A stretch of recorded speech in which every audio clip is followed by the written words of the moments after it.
The image of a woman being held down as her clitoris is mutilated is gory and almost impossible to imagine. In many countries of the world, female genitalia is cut through a practice known as female genital mutilation (FGM) for reducing pleasure for women during sex. In some cases, the reason is religion, and some cases just culture. It is recognized internationally as a violation of human rights and the health and integrity of girls and women. FGM has no health benefits and it harms girls and women in many ways. It involves removing and damaging healthy and normal female genital tissues and interferes with the natural functions of girls' and women's bodies. FGM reflects deep-rooted inequality between the sexes and constitutes as an extreme form of discrimination against women. It is nearly always carried out on minors and is a violation of rights of children. The practice also violates a person's right to health, security, and physical integrity, the right to be free from torture and cruel, inhuman, or degrading treatment, and the right to life when the procedure results in death. More than 3 million girls are estimated to be at risk from FGM annually. More than 200 million girls and women alive today have been subjected to the practice. There has been a significant progress made in eliminating the harmful practice, but more is needed and fast if we are to end it once and for all. Women's bodies have often been the target of shaming. Female genital mutilation as a practice is an extreme form of discrimination against the women in a man's world, where a man will have the right to experience pleasure, but a woman must just produce. Krishangi Sinha, Democracy News Live, New Delhi. Hear that 200 million women have gone through genital mutilation around the world. It just shocks you. You can't even imagine that it happens in so many countries around the world, and the world doesn't even talk about it. It's a practice of cutting a very important part of a woman's body. It has massive reproductive health repercussions for women, like increased chances of having HIV, having hemorrhage during childbirth. But the rest of the world just looks on. It's tucked away. It's not headline news. It's not center of the stage, but it's a whole woman's body which is being massacred in many, many ways like this. It's absolutely unreal that this happens and nobody talks about it. There are a few who do, and so we decided to bring a very solid panel on this. I think the rest of the world needs to understand it's a serious issue and we need to address it yesterday and not tomorrow. Joining me today is Mariya Taher. She is a Sahiyo co-founder and she's the US Executive Director. Thank you for joining me for the show. Also joining me for the show is Farzana Doctor. She's a novelist and a psychotherapist. She's written a book on FGM. Also joining me is Masooma Ranalvi. She's the founder of WeSpeakOut. Again, she's concentrated a lot on the issue. She's usually based in New Delhi, but she's in Mumbai today. Also joining us is Dr. Annemarie Middelburg. She's the founder and director of Middelburg Human Rights Law Consultancy. They've worked on the issue. They've talked about the issue. She joins me as well. Also joining me is Saza Faradilla. She's a youth activist and a member of End FGC in Singapore. She's based out of Singapore. So let's jump right into the show. Mariya, let me start by asking you, you're based out of Boston. Give me a sense of, how often is this practice? Could you give us the world a sense of what goes on? How does this all happen?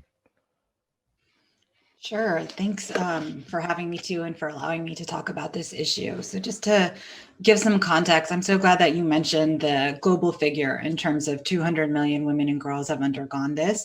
I do want to just give a bigger picture. So that number is actually an underrepresentation in terms of how many women and girls have undergone it. And I think it's really important to acknowledge that, because that data is actually only based on about 30 countries globally, mostly within Africa and Sub-Saharan, or mostly within Sub-Saharan Africa and the Middle East, which means that women who are coming from other regions of the world, and we do know that this happens globally. There was a recent report that showed this happens in 92 countries around the world. Many of those other countries are not in that global figure. So speakers that are joining us today that are in some of those countries and have experience working with those communities can also attest to that too. But for instance, women who are affected in the United States, since I'm born in the US, but also I have connections and origins from India, women in those regions of the world were not connected or included in that data. So I think it's really important to recognize that there are over 200 million women and girls, but we just don't have an accurate representation, unfortunately.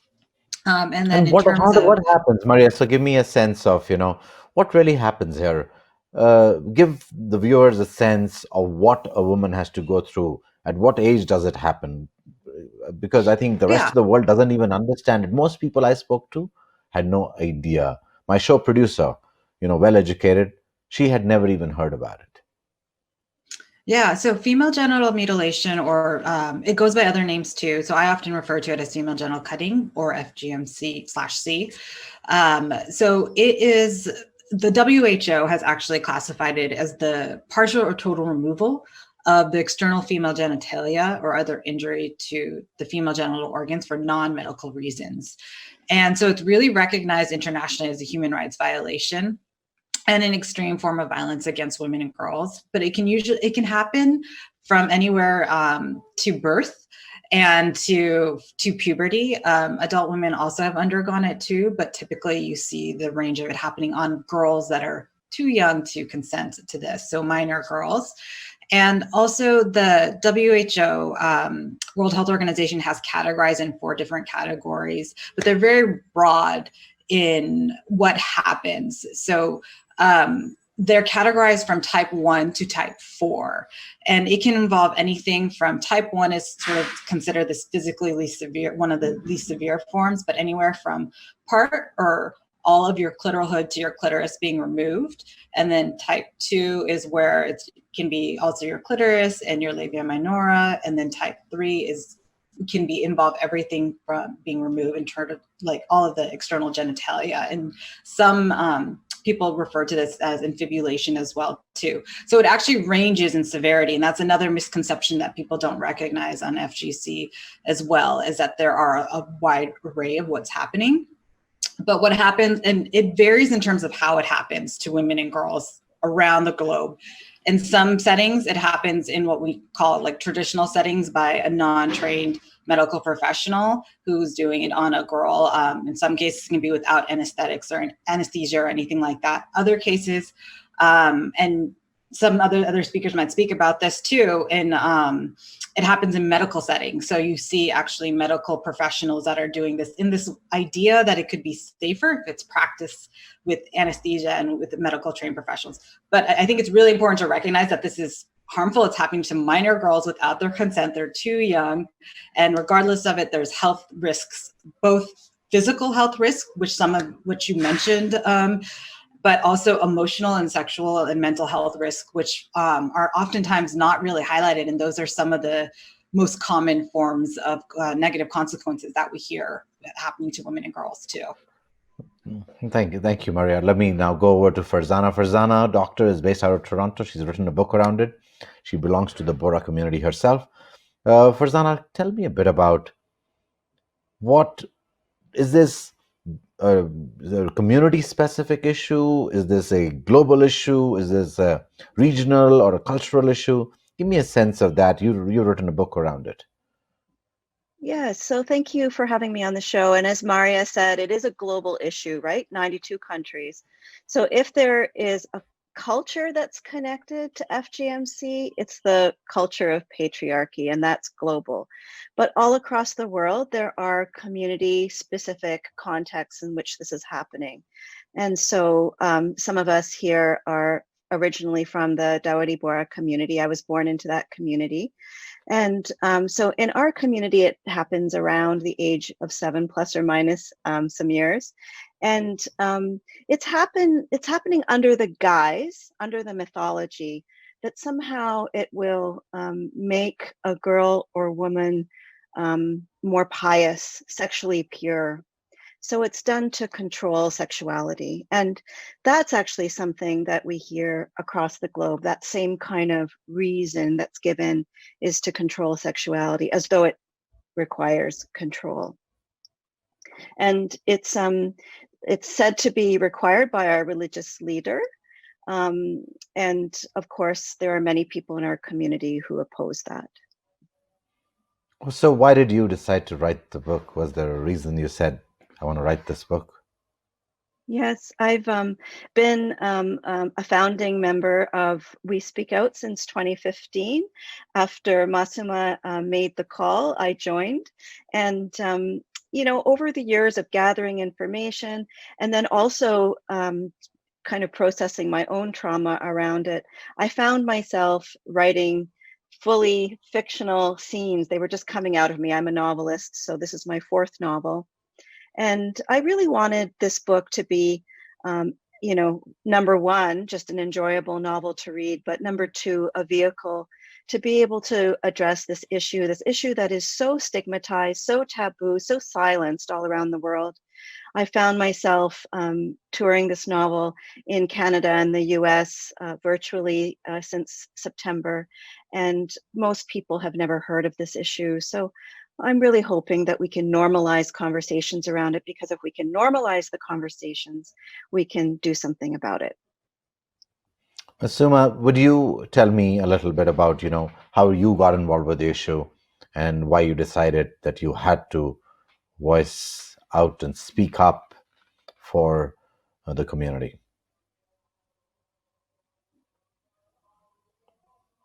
For having me on the show. So firstly, as you very rightly said, you know, that this is a very unreal practice in literature. And the reason why, and the kind of shock a lot of people express that this practice still exists. And in India specifically, there are many people who will, you know, absolutely be stunned if you tell them that the practice exists. And I think a large part of the world also, this is the kind of response you would get. The reason being that this is a very, very secretive practice. It's not out there in the public domain. The manner in which the whole practice happens and the manner in which it is conducted is you know, through complete secrecy. It's literally invisible. And the state in which we are today, the whole association with this practice, in fact, is with Africa, sub-Saharan Africa. But the fact is, it's 92 countries which we are talking about. And the fact also is, there are 60 countries in the world today which have no data on this subject, which the governments do not recognize that it exists. And in fact, it's not even considered an issue. So the fact of the matter is, today, eliminating FGM is an SDG. It's a sustainable development goal, which we've committed ourselves to. And countries across the world today, the member nation states of the UN, are committed to targets of achieving, you know, these sustainable development goals. And one specific SDG is to eliminate FGM. In fact, 5.3 SDG is elimination of FGM. Now, if 60 countries in the world do not even recognize this, have no national data or statistics, India being one of them, where are these countries even going to go towards meeting these objectives? So we are like in this blind spot. Nobody sees us, nobody recognizes this practice exists, and we are invisible. So I'm a survivor of this practice, and I was brought up in this whole culture of silence. And at some point in time, we had to break this culture of silence, because otherwise the tradition has been continuing for years and years and decades and decades. And that's where I came into literally into this whole space, where one day I decided that I'm going to speak about this, that this is something which happened to me. You know, 75% of the community still practices this. So there is this whole need which exists, and this is a very, very urgent need for us to sit up and recognize. And I think governments of these countries also to sit up and recognize that this practice exists. We are out there working as activists in whatever capacity we are in terms of trying to work in our communities to eliminate it. But this cannot happen without support of governments and political support. Sure. Thank you for speaking up, Masooma. I know it's not easy. You've gone through it yourself. You're a survivor of it, and you continue to fight for the others, and that's a very noble cause. Let me bring in Dr. Annemarie Middelburg. And Dr. Annemarie, give me a sense from where you sit. Obviously, we saw that France decided to make sure it bans it because there were a lot of people who were getting it done in France. And the rest of Europe obviously is seeing a spate of issues around this as well, around FGM. Give me a little sense from your perspective on how is your organization, how are you involved with FGM, and what needs to be done as we take this on. Thank you, first of all, for inviting me to this show. I'm very pleased to be here today. So I'm based in the Netherlands, in Europe, and what we see is in all European countries, FGM is banned, so it's criminalized, either by a specific law or it's a form of abuse, child abuse. So it's not, it's a practice that is forbidden, is criminalized, it's not allowed in European countries. You see, by the way, that FGM or FGMC is criminalized in many African countries as well. So the practice continues even though it is criminalized. And this also shows that having a law criminalizing the practice is not enough. So even though I have a PhD in law, I really acknowledge that a law doesn't change the behavior of people. Having a law against the practice is not enough, and therefore we need activists like Masooma, like other like Mariya, like all the other speakers here today. We need to raise our voice. We need to hold governments accountable, because as Masooma said, FGM is a human rights violation. It's a practice that really violates the human rights of girls and women, and therefore governments are obliged to take action. So if we take the situation in India as an example, I'm really sad that due to COVID-19, the efforts that have been undertaken to establish a law or to adopt a law, which is an initiative of many NGOs, of students, to have a law in India criminalizing the practice, I think it's really, really important. Although I just said, I recognize that ending FGM will not happen by just adopting a law. It's a very important tool in the toolbox in order to end FGM. And the law needs to be accompanied by education, by awareness raising. You need to make people understand what FGM is, what it does to a female body, and in this way, if you connect that, so have the legal approach, awareness raising, I think that is a way in which we will be able to end FGM within the next generation.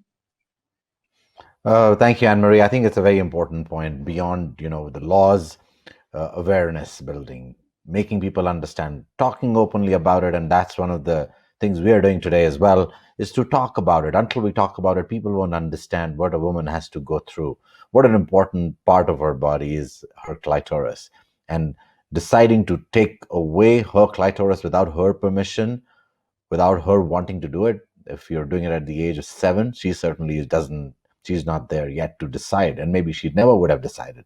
So certainly it's complete violation of a woman's rights, a girl's rights, and we need to look up and fight for it. Now let me take you over to Singapore, where Saza Faradilla is based. Saza, looking at it from this part of the world, one would never think in a place like Singapore and in that region, female genital mutilation would be a reality. Give me a sense of how come Singapore and the state of the region with FGM? Yeah, so Rohit, you're exactly right that Southeast Asia does not have as strong a coalition to end FGMC as perhaps African nations or Middle Eastern countries. And it's a lot more hidden over here as well. So I underwent FGM as a baby, and I only found out when I was 20 years old when my sister accidentally let it slip. And so I had no idea that I underwent this cut at all, even though it's my own body. And that's the truth and reality for a lot of Muslims in Singapore. So for Singapore specifically, and for a few areas in the Southeast Asian region, FGM is done mainly by the Muslim community. And usually in Singapore, type 1 or type 4 FGM is done. And so Mariya just now shared the WHO guidelines. So in Singapore, it's a nicking, pricking, slitting of the clitoral fluid or the clitoris. And up till about 10 years ago, it was done by traditional midwives at home. And so these midwives specialize in massages for pregnant women. And they have no medical training, there's no legitimacy. And they simply, they take a pair of scissors or penknife and sometimes laser, and they just cut a baby girl. So today it's medicalized, and that is part of the problem, because people believe that when something is medicalized, it definitely makes it safe. But that's untrue, because there is still no consent. In Singapore, it's being done right now to girls less than 2 years old. And estimated 300,000 Muslim women in Singapore have been cut. Our medical healthcare authorities and religious authorities do not acknowledge this publicly, which is part of the problem. And so religiously, there is no basis for FGM. Culturally, there's no justification. But in Singapore, these are various reasons for it, partly because our religious authority has not come out with a strong public stance against this practice, or even saying that it's not religiously compulsory.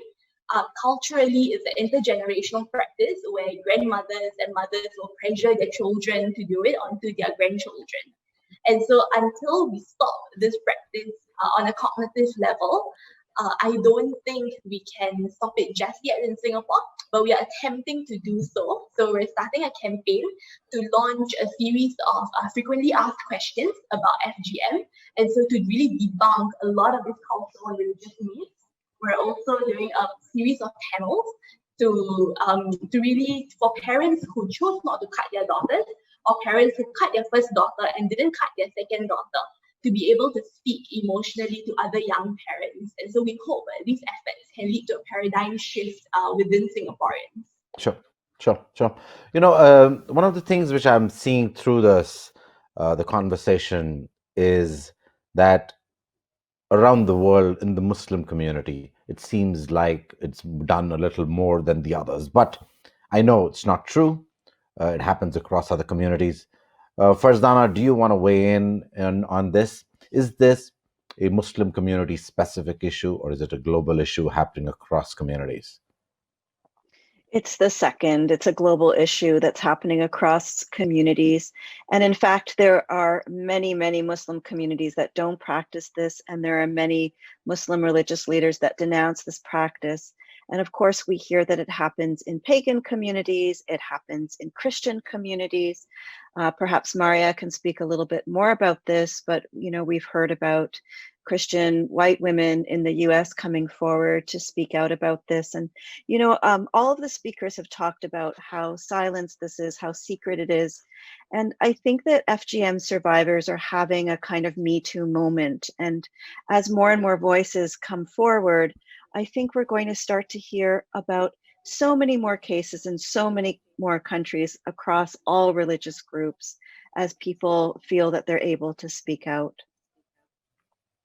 Mariya, do you want to weigh in on this? Because certainly we know that it's an issue, and it's an issue across communities and not just one religion or the other.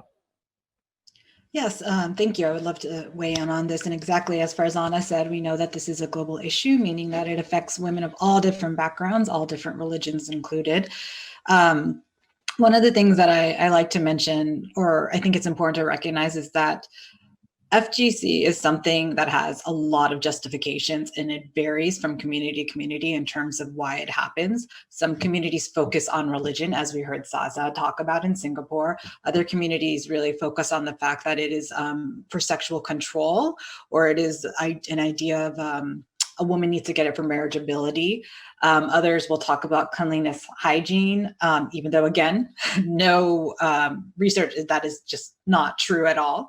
Others focus on tradition, but there are these reasons. And then in some communities, you hear a plethora of reasons, many different reasons within that one community. So again, you might hear religion, sexual control, something. I've actually heard the idea that it increases sexuality as a reason for it continuing too.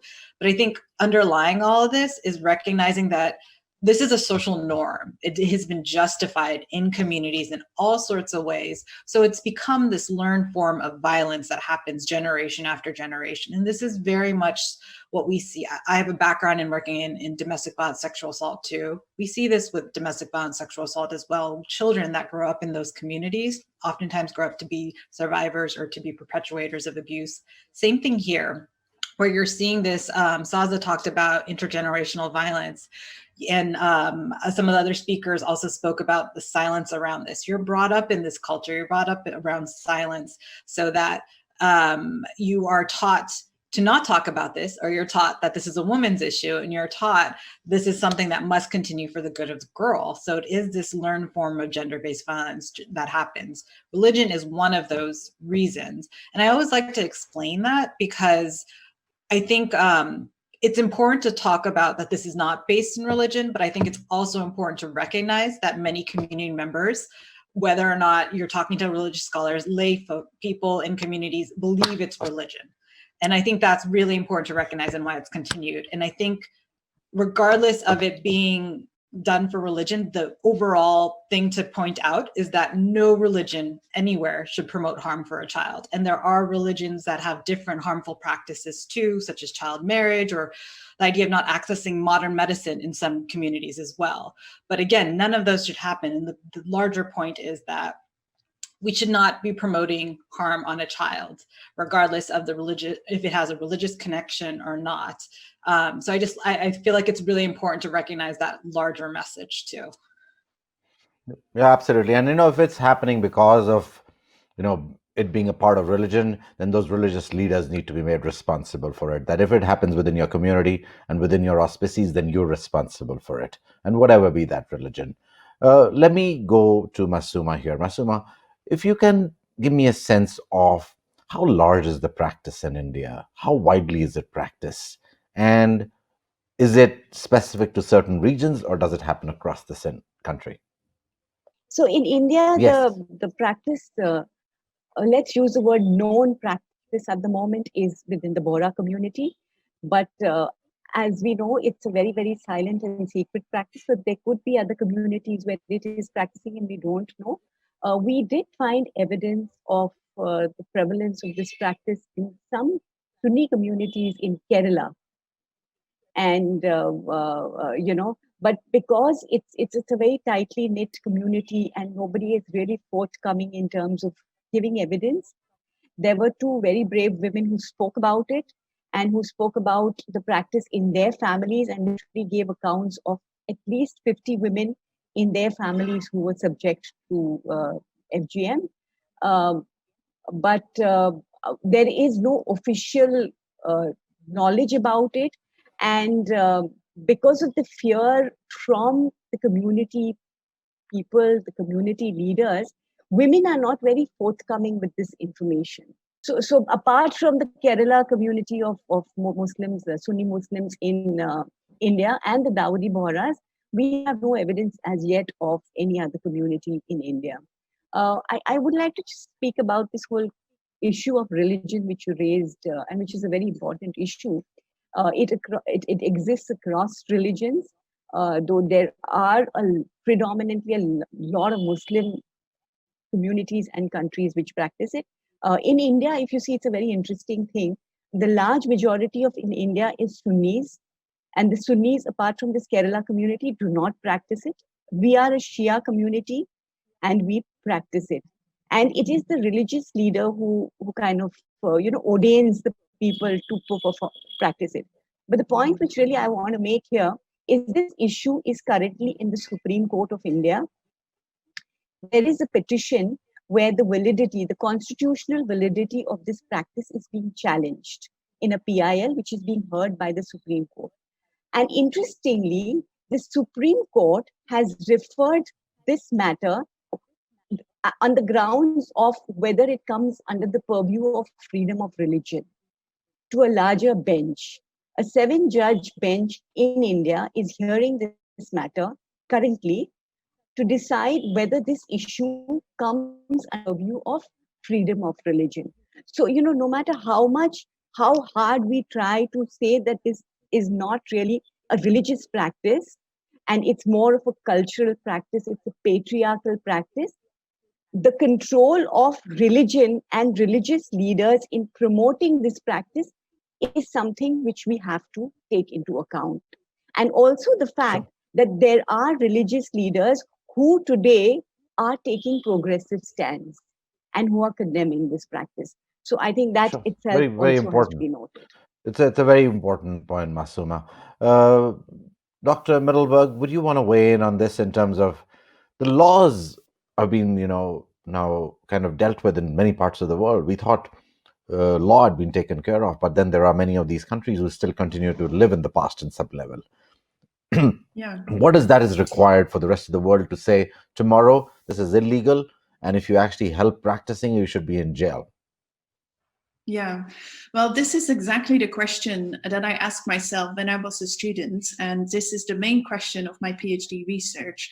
So what I did was that I really looked at, we have so many conventions, human rights conventions. You have the Women's Rights Convention, the Children's Rights Convention, we have the Maputo Protocol in the African context.